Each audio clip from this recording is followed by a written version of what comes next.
Что касается цифровизации, вот это, знаете, я бы как-то более общо это обозначил.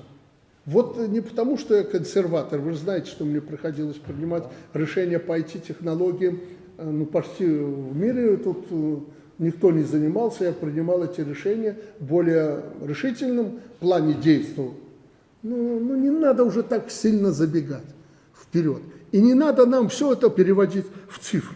Я уже некоторым говорю, ну, ребята, если вы не можете сохранить, ну, давайте на бумажных носителях, как когда-то было раньше, некоторые вещи будем определять. Ну, и народу слишком париться не надо. Ах, там персональные данные, номер телефона, еще что-то. Слушайте, у нас всегда были телефонные справочники.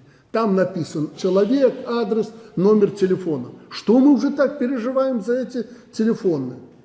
Лучше с собой не носите их.